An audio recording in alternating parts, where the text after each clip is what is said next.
Hi, my name is Sherilyn Dorsey, and I am creator and founder of You're More Than Their Mother, and I teach moms and women to reclaim, realign, and rebalance their lives and to go after their dreams. I am also the president and CEO of People Development and Training, where we are a corporate training company and we provide mentorship for startup entrepreneurs. Check us out on LinkedIn and Facebook if you are so inclined. So first, I want to talk about balance, because I believe one thing goes into the other. A trend or something that I'm seeing pretty consistently, and I actually have over the years, and I've been a victim of this myself, and that is adopting other people's definition of what balance looks like. Now, what I believe is that we're all born, what I know for sure, is that we're all born with feelings, and I consider that to be our internal gauge. And what I know for sure is that when something is off or when something is going on with us, hey there, Kelly. Oh, goodness. Watch you come in saying, oh, snap. What? What is it, girl? But what I know for sure is that these feelings in us, they mean something. And I know that it's our job to figure out what that thing means, right? What that thing means, meaning if we have a feeling in us when we walk in a room, right? And we walk in a room and something feels off to us, it's up to us to discern, does that mean stay or go? Does that mean speak up or retract, right? All of that is up to us. Well, the same thing I believe is true for balance. I believe that you will know when things are out of balance for you. I believe that you will know when your body is saying or your life is saying that's too much of doing this and too little of doing that, or vice versa, right? But so often we lean into other people's definitions of what that looks like for us, and we take that on and we end up stressing ourselves out even more trying to achieve this unachievable level for ourselves. Now, does that mean that you can't look at other people and create and glean some best practices? Absolutely not. But the moment you start trying to do something that's beyond what it is that comes natural to you, that's beyond what it is that feels right for you, I think is the moment that you know that you need to be doing something else. Right? And I believe that only you know when that thing is, when that shift needs to happen in yourself. I think that we need to make peace with the fact that sometimes some things are going to be more of one thing. We're going to have to lean into more of one aspect of our lives, which may include our children, our husbands, our families, our job. And sometimes the other thing is getting the shorter end of the stick, right? That's just how it goes sometimes. When you have a project at school, if you have a project at work that you're working on, if you're going for a promotion or you're new in a position, if you're starting up a business, you're going to lean more into that thing than you usually would, and something else will get the shorter end of the stick. Now, what I believe is up to us that we have to do is we have to communicate what's going on with us, right? With our loved ones and with the people who are involved, who are used to having more of an experience of us. So if that means I'm leaning more into my companies, right?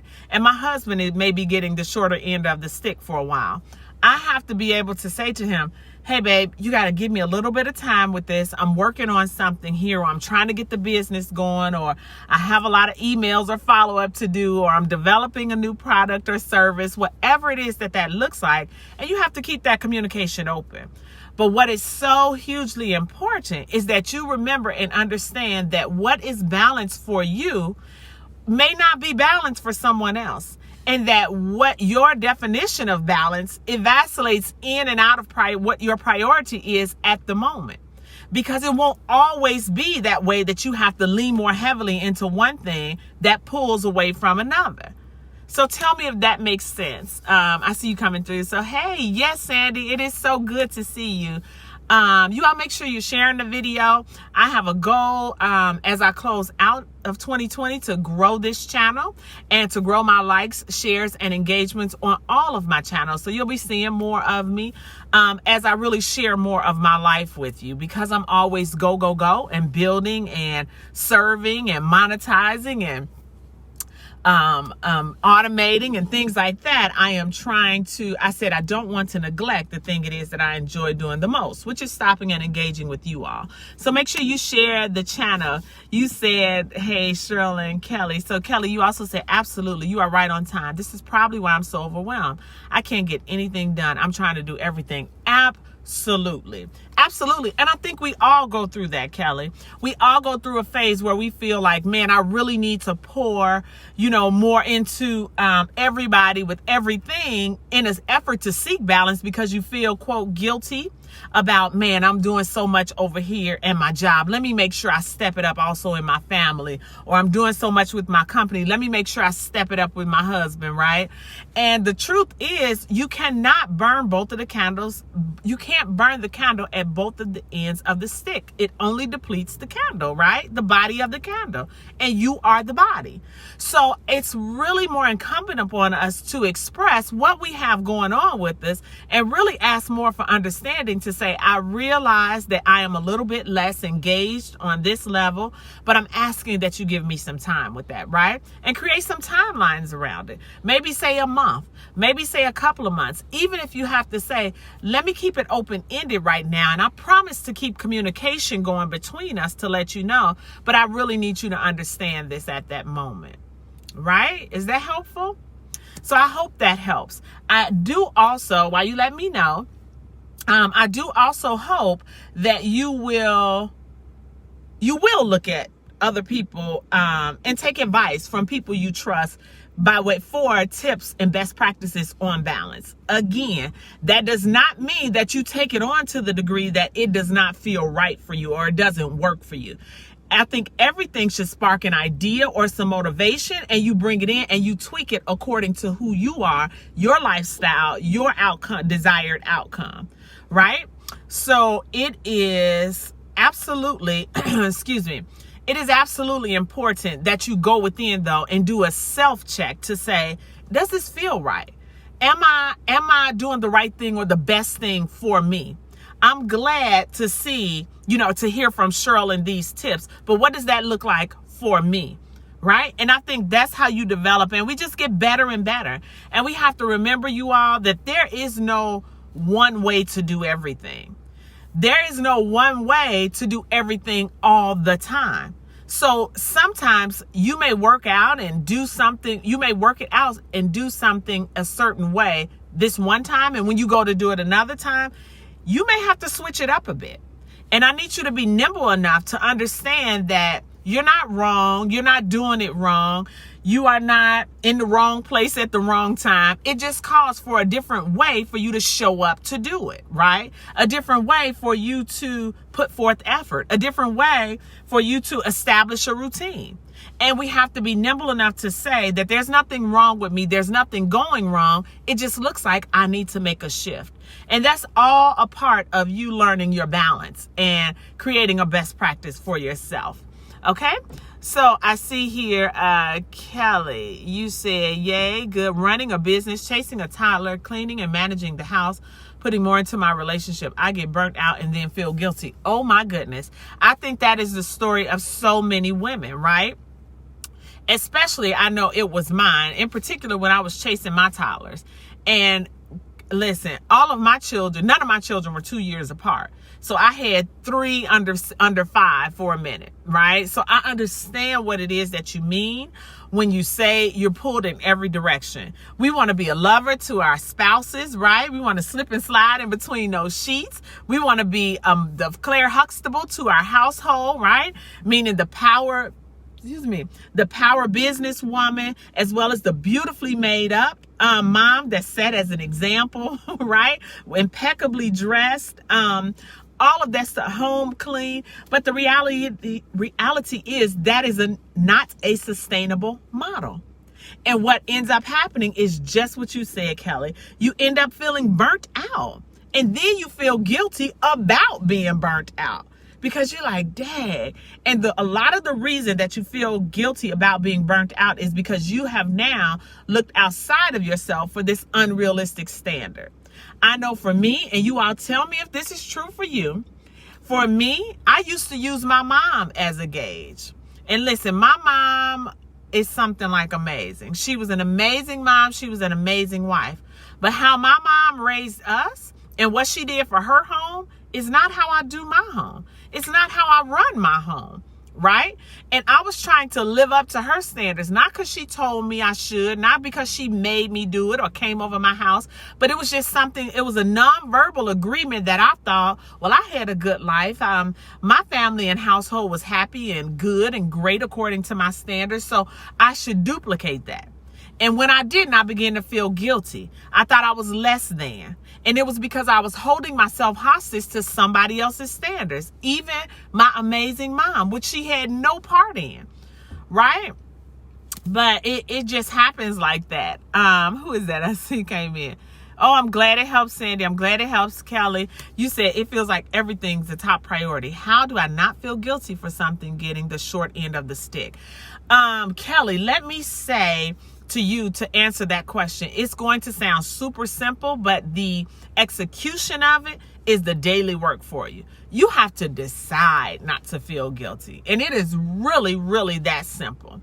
In your decision not to feel guilty, one thing that can help with you deciding not to feel guilty is copious communication. Meaning you just have to explain to people, not explain your reason why you're doing it all the time. You'll have to discern when that's necessary. But really just letting them know or indicating to them and being really quite frank, not just indicating, but telling them flat out, I realize that I have not been as engaged with you as I usually am. I have a few other things going on over here that's pulling my attention. I don't love you any less, but I need to do this right now and I need your understanding. That's one option, right? Another option is even more shorter and succinct, right? Which is simply, right now my priorities are pulled to the left, whatever the left is for you, right? Whatever the left is, my priorities are pulled to the left. I love you, but right now I have to pay more attention over in this area of my life versus that. I hope you understand. Please keep giving me feedback as to where you are emotionally with this thing because you are a priority to me. But I need to be able to do this, and I would love to have your support.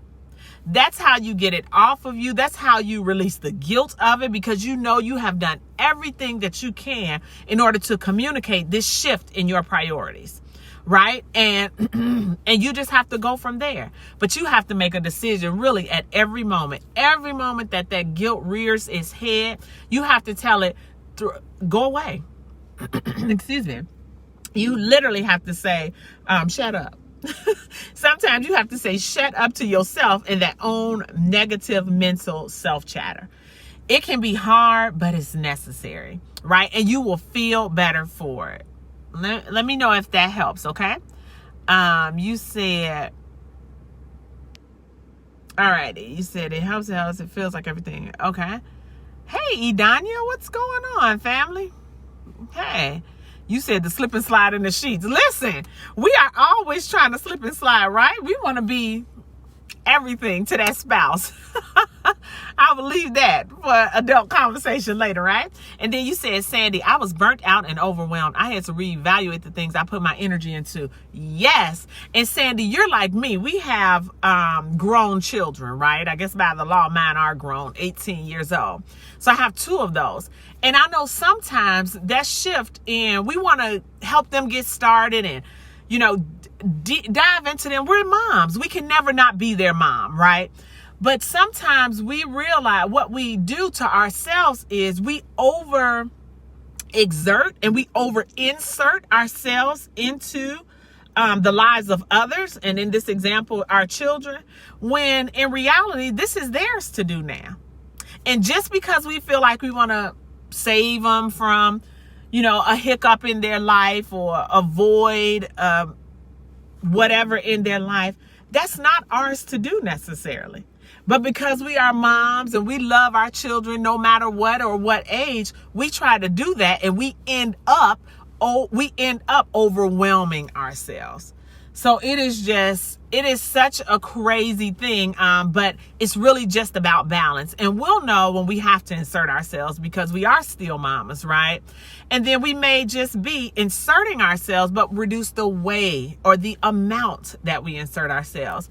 So it's just, I don't know, it goes back and forth. And that's for my ladies. I know I was mentioning Sandy with that, but that's for my ladies with adult children. That's just what it is that we have to do. And even as they get older, we begin to retract a little bit more, right? Because they're getting older, so they should have a little bit more agency over their lives.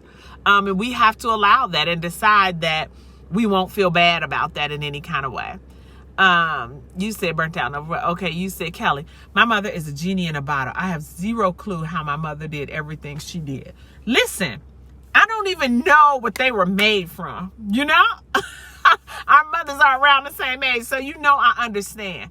I don't even know what they were made from, but I decided that I would just allow myself to let that be what it is, and revere it and like it, and anywhere that I see that I can take a best practice from that and use it and tweak it to my life, I will.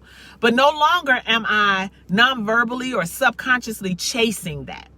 I am going to allow that to be what it was for the time that it was in, because it was really a different time. So there was a different set of priorities on the family. There was a different set of priorities on the woman, on the mom, on the wife, right? And that is not my life. That is not my story. So for the woman that our parents were, it is just kudos.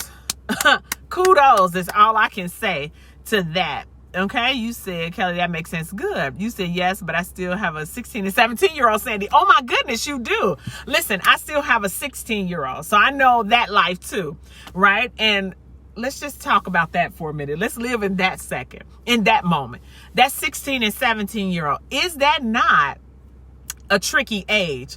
Because they're too young to do ... but they're too old to do ...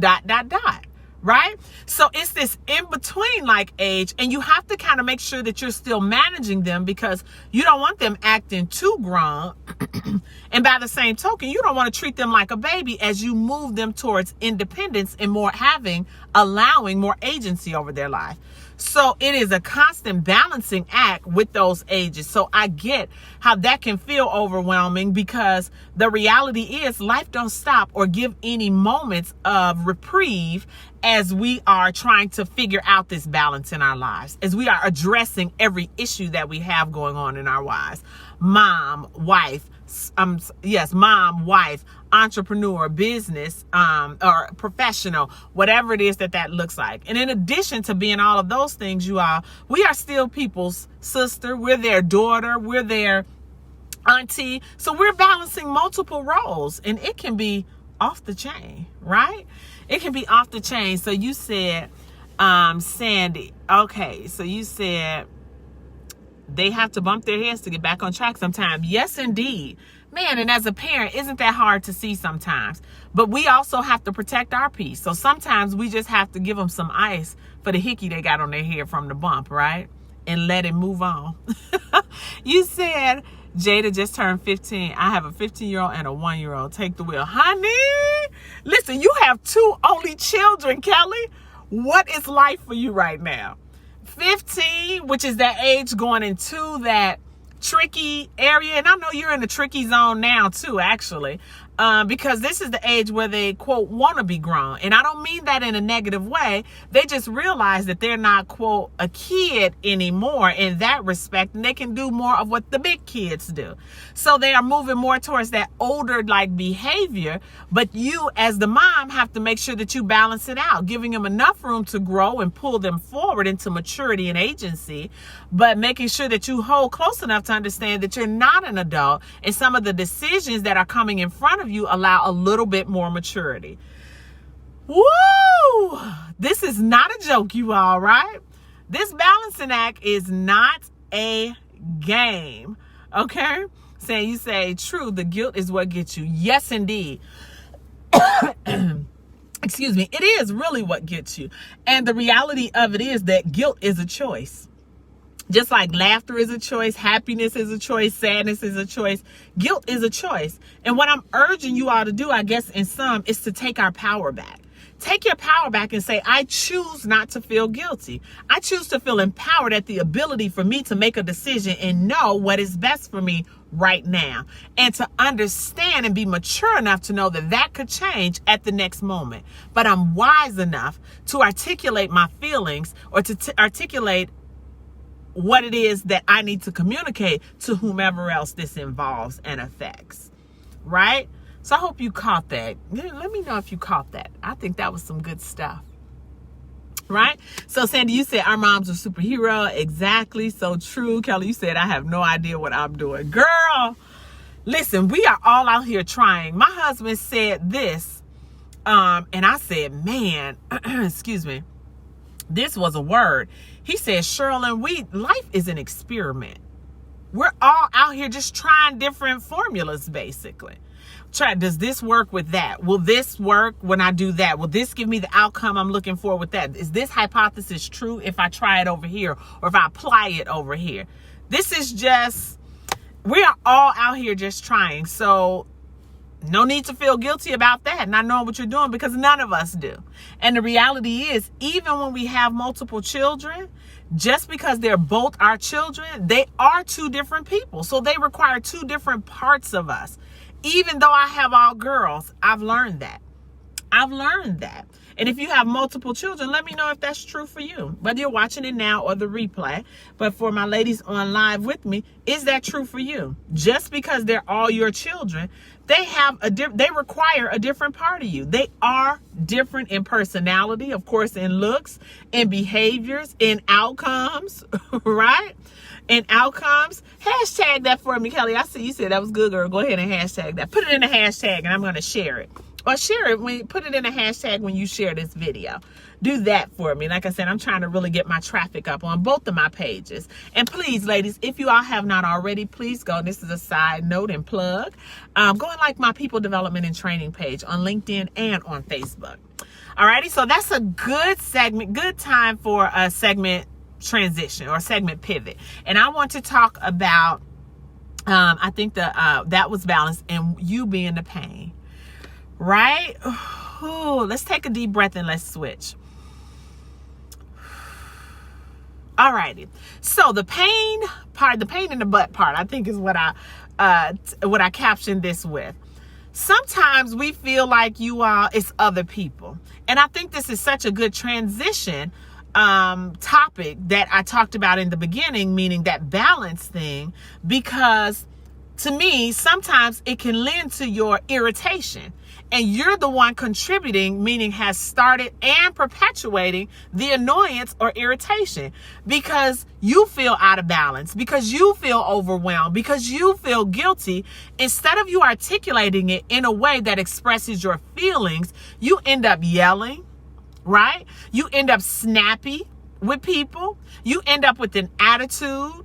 You end up half doing stuff. You end up giving the silent treatment, right? You end up going on strike in the house, right? And not picking up stuff. And sometimes, sis, it's you. It's you because you have either not communicated, you have not communicated enough, you have poorly communicated, or you have not communicated at all that you have something going on with you. And the reality is, you all, that we can't ask other people to be different for us to be who it is we say we are. So if I say that I am nice, I have to be nice. I can't require that you be nice for me to be nice, right? So sometimes it's us. It is us who are the ones who are causing the angst. And because it's unaddressed in us, we blame it on other people. But sometimes it's us. Let me see, Sandy. You said just trying something different. Honey, my children keep me moving. My 18-year-old and myself work 2 jobs. Woo, goodness. Listen, it is more than an ocean. It's more than a notion, you all. That's why I try my best to come on here with tips and things that you can hopefully glean from to say, let me see if this can work for me, or that's a good idea, let me try.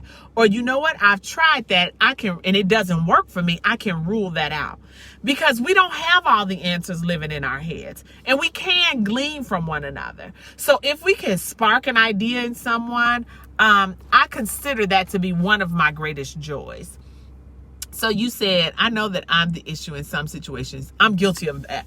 Oh my goodness. I know that I'm guilty of that. Not only do we have to recognize, Sandy, and everybody who's listening, like I said, now and the replay, not only do we have to recognize that sometimes it's us, we have to also to establish the source of our angst.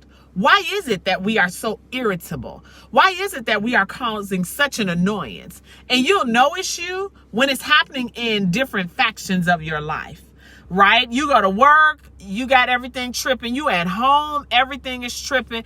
In your friend group, everything is tripping. Since you the common denominator, it's you. And you got some things going on in you that are unaddressed, but are trying at every hand and every level in your life to get out. And it would behoove us to source what that is and to atone for that. Sometimes it's about forgiving ourselves. Sometimes it's about bringing in other people to say, you know what? I have allowed A, B, and C. And I apologize for that because I made you think D, E, and F. And that's not true for me anymore. No longer will I be G, H, and I. Right? Right? Does that make sense? You have to communicate that. That doesn't mean that people will be receptive to it. You don't get a vote in that. That doesn't mean that people will be okay with it or happy about it or even mad about it. All it means is that you've done what's required of you in order to atone and help for you to feel better and to balance out your emotions and vibrations and feelings, right? And that's what's most important. Some things we have the option of stepping all the way away from, right? Sometimes it could be a friendship, a relationship. Sometimes it can even be a job or a company. Some things we don't have that option, like our children.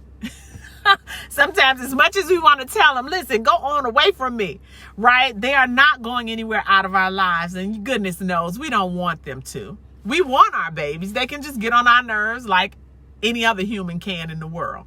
But it is our job to communicate and stay in constant communication with them about what is going on with us to the degree that we know.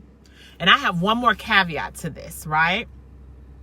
One more caveat to this. Sometimes, and I want you to make sure that you give yourself grace as it relates to this. And I see everybody jumping in. Hey there, do me a favor and hit that share. Let's make these numbers go up, up, up, okay? But here's the thing I want you to do. I want you to make sure that you are giving yourself grace. Because while we're able to communicate and articulate and put language to things that are going on with us most of the time, sometimes we can't. We don't know what's going on with us. The reality is we're getting older and our hormones are doing flips, right? And so it changes our mood sometimes unexpectedly. It changes our energy levels, right? Unexpectedly. And we feel some kind of way about that, sometimes unexpectedly. And we don't always know why or how or even how to fix it. Guess what? We need to say that too. Sometimes I need to have a conversation with my husband, and I just actually had one not too long ago that said, I feel some kind of way. I don't know why. All I know is our last conversation triggered it in me. I get what you're saying. I'm not upset about it. I just feel irritated. I just feel, I don't know, but I'm feeling some kind of way. When I am able to articulate it, I think is what I told him exactly, then I'll circle back around. And then you have to circle back when that happens, right? But at least people will know where you stand. At least people can know how to engage you. Tell me if that's making sense, or if you've ever even done it and have a different way that worked for you. I want to learn from you all too, right? So I hope, Sandy, okay, while you're saying that, because I know it's a delay here, you said you have to let go of the unnecessary things. Oh my goodness, yes. But here's the trick to that, Sandy. Sometimes we don't even know what the unnecessary stuff is because it all feels like a priority and it all feels necessary sometimes. So it is really no rule or rhyme or reason to this thing. It is why I started out with what I said earlier. We really have to learn how to trust ourselves more and our gut and our feelings, right? Or what I call an internal gauge. And if you've been following me for a while, you know I've been talking about it forever. We have to learn to trust that internal gauge. It is going to tell us when to speak up and when to shut up, when to expand and when to retract, when to walk away and when to stand still, when to be firm and when to be amenable, when to when to run and when to look back. It will let us know. It really will. We built like that. The Creator is dope like that, right? It's what was already put in us. We didn't have to get permission for it. We don't have to seek it outside of ourselves. It's in us to do that, right? It's in us to do that. So it's our job to tap into that, to tune into that, right? Okay, Sandy, I see you said, I'll have to try that communication techniques in my next marriage. Okay, right? Listen, it's working really well in mine. That is one of my favorite things about mine is communication. And I'm very grateful. That is my love language, communication. And I'm very grateful that my husband has been so open to expanding and to understand and invested in our relationship because of how he cares for me and about me. He is interested in what it is that makes me tick or in my love languages. And because he loves himself so much, he is interested in growing himself and understands that growing him is an investment in our relationship. And so that's expanded our communication and our connection and has strengthened our bond and brought us together closer. So I definitely highly recommend these type of techniques in a relationship to look at them and see if that works for you, because they are working amazingly well in mine. And I'm very grateful every day for my life and the intention that I set and the work it is that we do in it. So that is why I share. These are things that I do that have worked for me. And that is where the source in which I share. Okay? So, alrighty. Are we done here? I think that, I spoke off my lip. Okay, I got a little bit. But I think we are done here. I think you all get the message and the point of what it is that I'm saying. If not, just do let me know in the comments. Again, I ask that you like and share this video on your page, and invite your friends to join us. Alrighty, y'all. Thanks so much for joining us, and I'll sign off with what I say all the time. And what is it? Oh, I'm ready. I was thinking of something else. It's time to move beyond everyone else's expectations of who we ought to be and become the woman that we thought that we could be. Bye.